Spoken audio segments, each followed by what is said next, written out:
우리 전도대는 매주 목요일 오후 2시에서 4시까지 이제 커피와 차, 건빵, 물티슈 등을 이제 지역사회 사람들에게 나눠주면서 주님의 복음을 전하고 있습니다. 전도하는 시간을 공식적으로 가지고 있습니다. 근데 이런 전도대 활동을 보면서 때때로 이런 생각이 들 때도 있을 겁니다.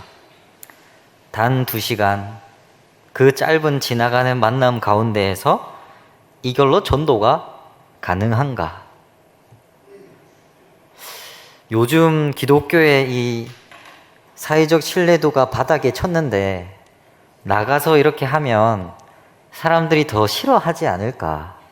뭐가 더 좋은 전도 방법이 있지 않을까 하는 그런 생각이 드는 분도 계시고 저도 그런 생각을 가졌었습니다. 전도대를 하기 전에는. 이 교회에 와서 전도대에 이제 참석하게 됐는데 거기서 제가 확실하게 경험하는 것은 하나 있습니다. 나가서 커피와 차를 이 지역사회 분들에게 타드리고 그것을 그분들이 받고 맛있다, 시원하다, 감사하다, 좋은 일 하신다. 때로는 아무 말도 없이 그냥 퉁명스러운 얼굴로 오셔서 커피 하나만 주십시오. 그러면 네, 이러고 그거 받고 가시는 그 모습만 봐도 저가 기쁘다는 겁니다. 전도대를 하면서 하기 전에는 알 수 없었습니다. 이게 소용이 있나? 사람한테 욕만 먹는 거 아닐까? 한 가지 분명한 거는 전도하면서 제가 기쁘다는 걸 발견했다는 겁니다. 교회에서 왔습니다. 커피 한잔하고 가십시오. 평안한 하루 보내십시오. 교회 한번 오십시오. 그 말을 하는데 제가 기쁘다는 것을 발견했습니다. 저는 우리의 전도의 시작이 혹시 여기 있는 건 아닐까? 전도하는 자의 기쁨을 누리는 것. 그것이 어떤 형태로든 전도의 시작이 아닐까라고 전도대를 통해서 배웠습니다. 그래서 전도대에게 감사하고 전도할 수 있는 시간을 가진 우리 교회에 감사합니다. 이제 본격적으로 전도 이야기를 한번 해보려고 합니다. 근데 사실 부담스럽습니다. 전도 말하면 부담이 있습니다. 그거 해야 되는데 사실 참 하지 못하는 시간도 없고 용기도 없고 이렇습니다. 전도라는 단어를 들으면 가장 먼저 떠오르는 게 바로 하긴 해야 되는데 부담이 된다. 또 이런 사람도 있습니다. 복음 전하고 싶은 그 한 사람. 그 사람은 참 전도 내가 해야 되는데 이런 생각 들 때도 있고 그리고 전도하면 대다수의 분들은 이런 생각을 가지십니다. 예수를 믿게 하여서 교회를 나오게 하는 것. 다른 말로 하면 기독교를 믿게 하는 게 전도다. 기독교를 믿게 하는 것. 그가 기독교로 개종을 하는 것이 전도의 첫 번째 목표다. 그거 보통 전도라는 단어를 떠올리면 사람들이 생각하는 전도에 대한 이미지입니다. 어떻게든 교회에 나오게 하고 어떻게든 믿게 하는 것. 이게 전도에 대한 첫 번째 생각입니다. 이 첫 번째 생각을 가지고 한국교회는 전도를 해왔습니다. 아주 열정적으로. 문을 좀 열어주면 발부터 집어넣어라 이런 이야기도 있었고 과거에 들어보셨습니까? 네, 거절하면 끝까지 따라 붙어라. 어떻게든 교회에 나오게 만들어야 된다. 이런 식으로 그거를 나쁘다고 생각할 생각 없습니다. 그 열정은 정말 대단했습니다. 복음 전도를 교회를 데려오게 하자는 그 열정은 정말 대단했습니다. 이게 바로 전도의 첫 번째 생각입니다. 어떻게든 예수를 믿게 해서 교회를 데려오자. 근데 여러분, 전도에 대한 생각은 이것만 있는 것이 아닙니다. 전도에 대한 두 번째 생각이 있습니다. 그것은 바로 자신이 살고 있는 사회와 문화 속에서 그리스도인으로서 섬김을 실천하자. 이걸 4단어로 사회 전도라고 합니다. 첫 번째 생각이 개인 전도였으면 두 번째 전도는 사회 전도, 사회 구원을 위해서 해보자. 이 두 번째 전도의 생각은 그리스도인으로서 사회에 모범을 보이고 섬김을 실천하는 것을 주안으로 듭니다. 그리고 이 두 번째 생각은 중요한 점이 있는데, 첫 번째 생각이랑 아주 다른 점이 있는데, 그 사람이 예수를 믿게 하는 것, 그 사람이 교회에 나오게 하는 것, 그것이 목적이 아닙니다. 두 번째 생각은 그리스도의 이름으로 사회의 섬김을 실천하는 것, 그것이 목적입니다. 그래서 두 번째 전도에 대한 생각은 꼭 예수의 이름으로 한다라고 드러내지 않는 경우도 있습니다.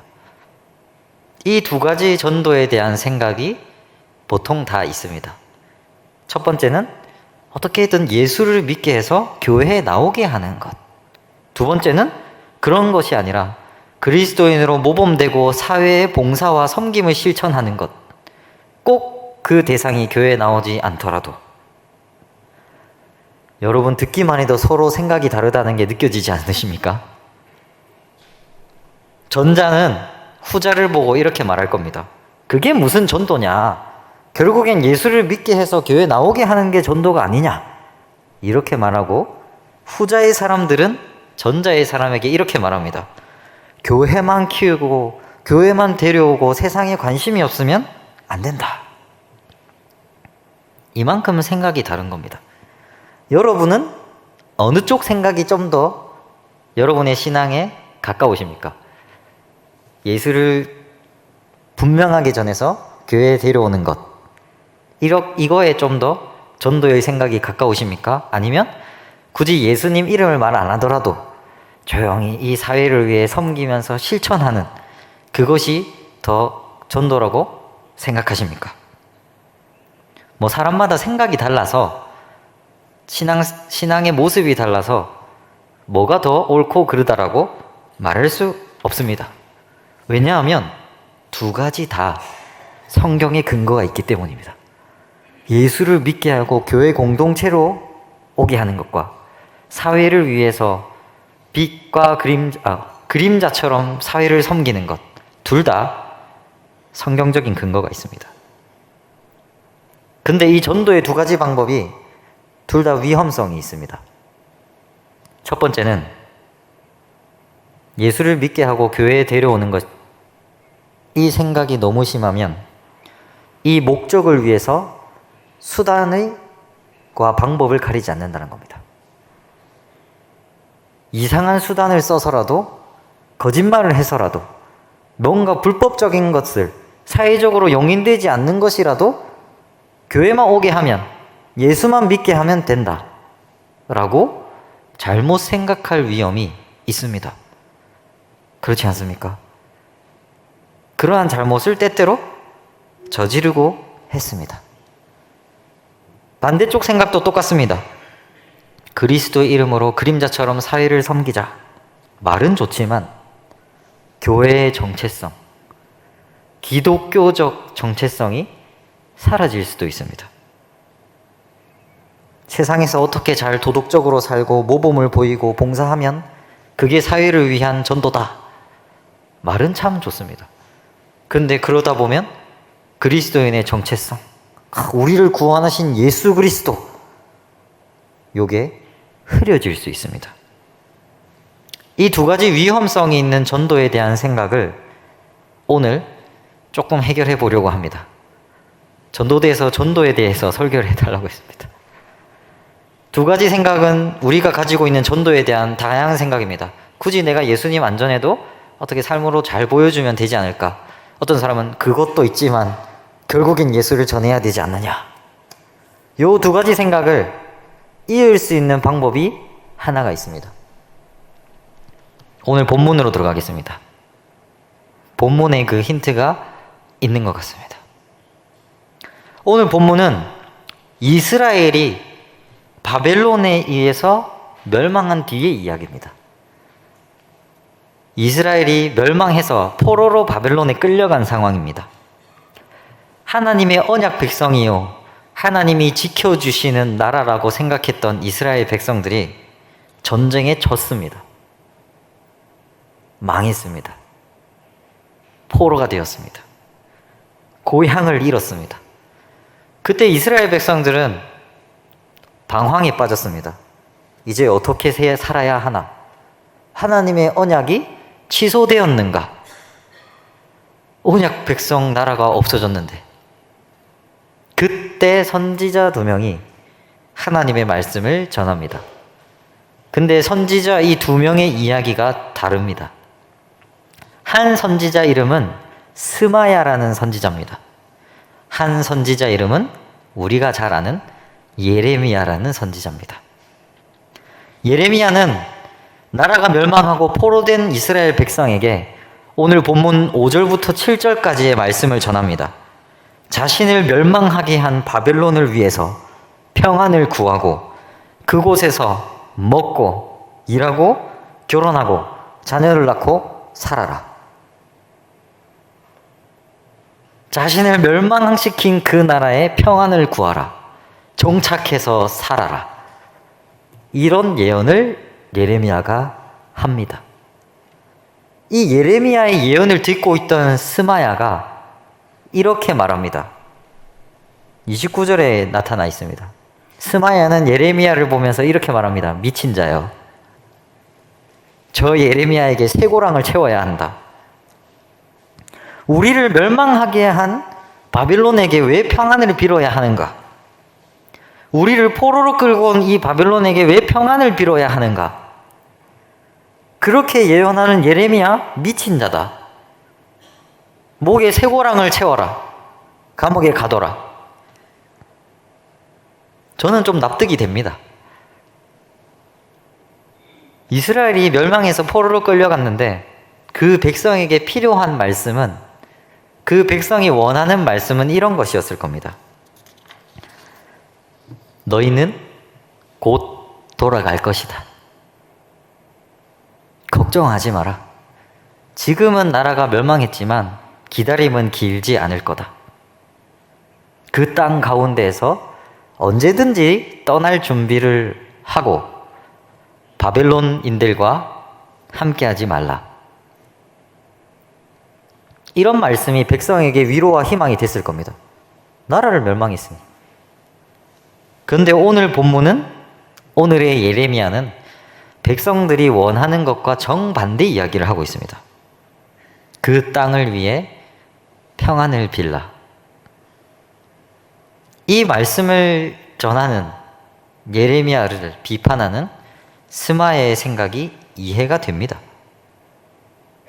심정적으로 이해가 됩니다.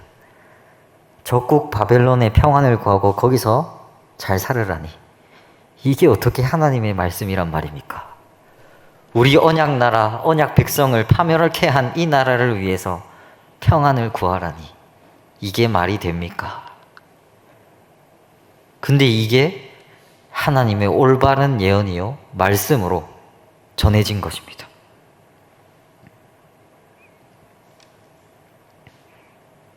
멸망한 이스라엘이 바벨론으로 들어가서 그곳의 평안을 구하는 것, 여러분, 이것이 바로 현대의 전도가 무엇이 되어야 하는지를 나타내고 있다 생각합니다. 첫 번째 생각과 두 번째 생각을 이을 수 있는 단 하나의 방법이라고 생각합니다. 좀 더 구체적으로 들어가 보겠습니다. 이스라엘의 언약 백성이라는 정체성은 그 나라와 어떤 장소에 묶인 것이 아닙니다. 이스라엘 백성은 착각했습니다. 땅과 나라라는 형식이 자신들의 언약의 이유라고 봤습니다. 그러나 이스라엘 나라가 멸망하고 나서 언약 백성이라는 정체성은 사라진 게 아닙니다. 그러면 언약 백성이라는 정체성은 어디서 찾을 수 있느냐? 타국에 살면서 어떻게 이스라엘 백성이라는 이 언약, 이것을 지킬 수 있느냐? 그것은 바로 하나님의 평안이라는 언약의 핵심을 이루어 사는 것에 있습니다.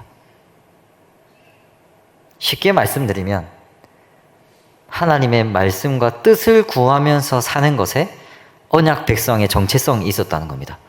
나라가 아니라 하나님의 말씀, 그의 뜻에 있었다는 겁니다.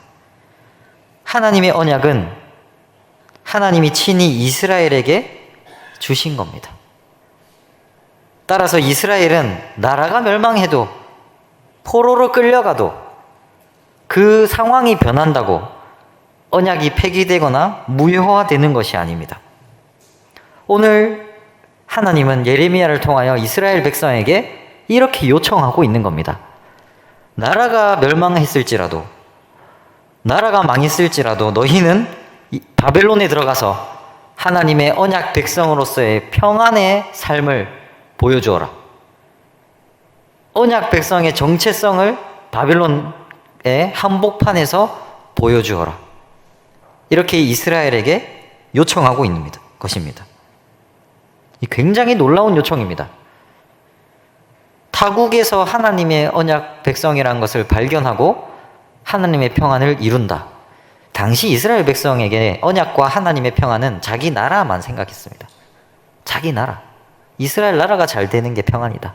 이스라엘 나라가 그 나라만 잘 되는 게 하나님의 언약에 이루어집니다. 근데 지금 하나님께서 그 생각을 깨트리시고 바벨론조차 평안하게 만드는 놀라운 하나님의 역사를 너희가 그 안에서 경험해라. 결혼하고 자녀를 가지고 살고 이스라엘 백성으로서 살으라. 새로운 요청을 하신 겁니다. 이 하나님의 말씀은 당시 시대상으로서는 이해할 수가 없는 겁니다. 나라가 망했는데, 졌는데 그 나라에 들어가서 하나님을 보여준다? 야, 당시에선 생각할 수 없는 삶입니다. 저는 오늘날 전도가 본문의 요청과 동일하다 생각합니다. 전도는 누군가에게 가서 예수님 믿으세요라고 말하는 것이 저는 끝이 아니라고 생각합니다. 물론 누군가에게 예수님 믿으세요라고 말하는 그 일도 저는 아주 귀하다고 생각하고 전도대를 하면서 그 말을 하는 것에 귀함을 경험하고 있습니다. 그러나 전도는 본질적으로 저는 이렇게 생각합니다. 세상 속에서 하나님의 뜻을 발견하고 하나님의 평안을 세상 속에서 내가 경험하고 구하는 것. 그것을 이웃에게 전하는 것. 이것이 전도의 궁극적인 목적입니다. 이스라엘은 바벨론이라는 곳에서 자신들의 힘을 구하는 것이 아니라 어떻게든 이스라엘 나라를 살려보려고 한 것이 아니라 하나님의 평안을 구해야 했습니다. 자기 자신의 평안이 아니라 바벨론 안에서 반란을 모략하고 바벨론을 허들고 바벨론에게 내란을 일으켜서 자기들의 독립을 이루는 것이 아니라 하나님의 뜻을 구함으로 언약 백성이 되어야 했습니다. 그 방법 중에 하나가 바로 바벨론의 평안을 구하는 것이었습니다. 그런데 생각해 봅시다. 바벨론의 평안을 구하는 게 이스라엘에게 평안이 되었을까요? 더 힘들지 않았을까요? 나의 적국 바벨론을 위해서 기도한다니 말이 되는가? 바벨론의 평안을 구하는 것은 이스라엘에게 평안이 되었습니다. 잘 생각해보면 바벨론 안에 들어가서 반란 계획을 만들고 내란 계획을 만들고 갈등을 일으킨다고 생각해 봅시다, 여러분.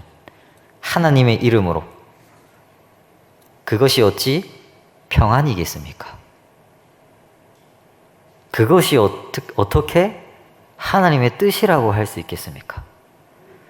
그것을 행하는 이스라엘 스스로도 평안하지 못할 텐데 그것을 어떻게 언약이요 평안이라고 말하겠습니까? 이스라엘 백성들은 하나님의 말씀에 따라서 바벨론 안에 평안을 구할 때 그곳에서 단지 자기 나라만을 넘어서는 하나님의 역사, 하나님의 평안, 나라가 멸망했는데도 경험되는 하나님의 역사, 상황과 조건을 뛰어넘는 그 평안을 이스라엘 백성들은 바벨론의 평안을 구하면서 새롭게 경험할 수 있었다는 겁니다. 전도도 마찬가지입니다. 전도는 간단하게 말하면 예수의 이름을 전하는 것입니다. 그러나 궁극적으로 보면 세상 가운데서 하나님의 뜻을 찾는 것입니다. 그 뜻은 바로 평안입니다. 그러니 전도의 진실된 목적이라는 것은 하나님 안에서 평안하게 되는 것입니다. 그러면 어떻게 평안을 이룰 수 있을까요? 누군가는 질문할 수 있을 겁니다. 목사님, 그래도 예수님을 어떻게든 믿게 해서 교회에 나오게 하면 시간이 지나면 평안해지지 않을까요? 어떻게든 믿게 해서 개종하게 하면 평안해지지 않을까요? 또 이런 사람도 있습니다. 사회적으로 그리스도인들이 들어가서 높은 지위를 얻고 도덕적으로 잘 살고 모범된 삶을 보여주면 그 사회도 평안해지고 우리도 평안해지고 다 좋아지지 않을까요? 이런 방법 좋지 않을까요? 그러나 여러분, 평안을 이루는 조건은 개종이나 모범된 삶, 좋은 모습을 보여주는 것에 있지 않습니다. 어디에 있을까요? 본문을 보겠습니다. 11절입니다. 여호와의 말씀이니라. 너희를 향한 나의 생각을 아나니 평안이요 재앙이 아니니라. 너희에게 미래와 희망을 주는 것이니라. 성경은 아주 명확하게 표현합니다. 하나님의 뜻, 평안을 이 땅에서 이루는 길과 방법, 전도의 가장 중요한 핵심, 교회 데려오는 것 아닙니다. 사회에서 잘 보여주는 것 아닙니다. 전도의 가장 큰 핵심은 바로 말씀에 있습니다. 하나님의 말씀으로 평안을 구하는 그 자세, 그 자세를 잃으면 어떤 전도 방법도 왜곡됩니다. 하나님의 말씀으로 평안을 구한다는, 나의 평안, 그의 평안, 사회의 평안을 구한다는 말씀이 중간에 서지 않으면 모든 전도 방법은 왜곡될 것입니다. 그러니 우리는 오늘 본문의 11절처럼 여호와의 말씀에 집중해야 됩니다. 전도는 주님이 말씀으로 우리에게 주신 것이요, 말씀으로 평안케 하시는 것이구나. 하나님 말씀 안에서 평안함으로 전도를 이루어가는 것이구나. 이것이 머릿속에, 우리의 마음속에 가장 깊이 들어와 있어야 됩니다. 그래야 모든 전도 방법이 뒤틀리지 않습니다. 이제 마무리하려고 합니다. 막무가내식의 교회 데려오기 시대는 끝이 났습니다. 슬프게도 말이죠. 저도 좀 안타깝습니다. 우리의 그 열정, 어떻게든 데려와서 함께 신앙생활하는 그 기쁨, 시대가 가버렸습니다, 여러분. 또한 동일하게 저는 이렇게 생각합니다. 그리스도인들이 세상에서 좋은 모습 보여주기, 좋은 그리스도인 되기, 사회적으로 높은 지위에 올라가기, 그러한 전도 방법, 시대가 지났습니다. 그럼 무슨 전도 방법이 하나 있을까? 똑같습니다. 하나님의 말씀의 뜻의 평안을 구하고 찾는 것. 내가 하나님의 말씀 앞에서 무엇이 평안인지를 발견하고 그 평안을 경험하고 내가 체험한 말씀 안의 그 평안을 내 가족과 이웃과 친지와 사회에 전하는 것. 현대의 방법은 그것밖에 없습니다. 말씀 안에서 우러나오는 평안의 전도. 이제 현대의 전도 방법은 이 혼란한 한국 사회 가운데서 하나님의 말씀이 우리를 평안하게 한다는 것에 담대하게 답할 수 있어야 합니다. 그 마음이 있다면 예수님 믿으세요. 교회 와서 평안을 누리세요. 삶의 의미를 발견하세요. 어떤 말로도 표현해도 전도해도 괜찮습니다. 말씀 안에 평안이 나에게 있다면, 말씀의 뜻을 구하자는 그 다짐이 나에게 세워져 있다면. 초대교회 1세기의 그리스도인들은 아주 초대교회 1세기 영년에서 100년까지의 그리스도인들은 예수 그리스도를 믿는 것이 무엇이냐라는 질문에 이렇게 답했다고 합니다. 그들의 전도 방법입니다. 와서 보라. 와서 보라. 우리가 어떻게 살아가는지, 예수를 믿으며 산다는 것이 무엇인지 와서 보라. 우리의 이 평안을 경험하라. 저는 이 담대함이 우리에게 있어야 한다고 생각합니다. 우리의 삶은 부끄럽습니다. 저도 부끄럽습니다. 엄청 도덕적이라거나 사회적으로 엄청 뛰어나거나 제가 뭐 출세를 잘하거나 지식적으로 뛰어나지 않습니다. 그런 것은 전도의 조건이 아닙니다. 하나님의 말씀 안에 내가 평안을 얻었다는 것, 구원을 얻었다는 그 기쁨이 있다면 그것으로 전도하는 겁니다. 내 모습이 초라할지라도 제가 초라해서 전도를 못하겠어요. 사람들이 욕할까 봐. 주님의 말씀의 평안이 나한테 있다면 그 평안을 전하는데 나의 조건은 아무것도 아닙니다. 그래서 목사님 어떻게 전도하라는 겁니까? 이렇게 물어보시면 여러분한테 가까운 사람한테는 이렇게 하셨으면 좋겠습니다. 신앙생활이 어떻게 여러분을 평안케 했는지, 하나님의 말씀이 여러분을 어떻게 평안하게 하는지 여러분 먼저 스스로에게 물어보시고 그것을 전하십시오. 삶이 평안하다. 또한 그것은 어려운 일은 아닙니다. 이렇게 작게 시작하면 됩니다. 예를 들면 이렇게 말입니다. 오늘 하루 평안하십시오. 전도의 인사말 어렵지 않습니다. 평안하게 기도한다. 아들아, 딸아, 너가 평안하게 기도한다. 여보, 뭐 이런 말 때 임자, 오늘 평안하게 기도합니다. 임자, 네. 전도의 시간 이런 겁니다, 여러분. 평안하게 기도한다. 내가 평안한 것처럼 내 평안이 너에게 전해지길 원한다. 또한 여러분한테 한 가지를 도전하고 싶습니다.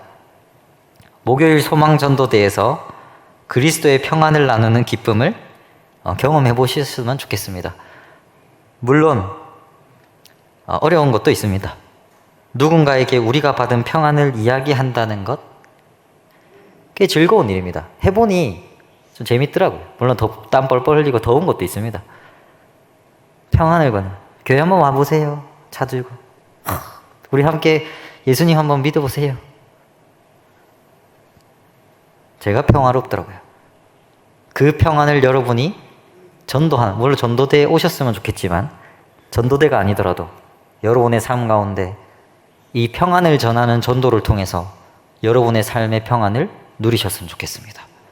정말로 평안이 옵니다. 말씀의 굳건에서 전도를 시작할 때.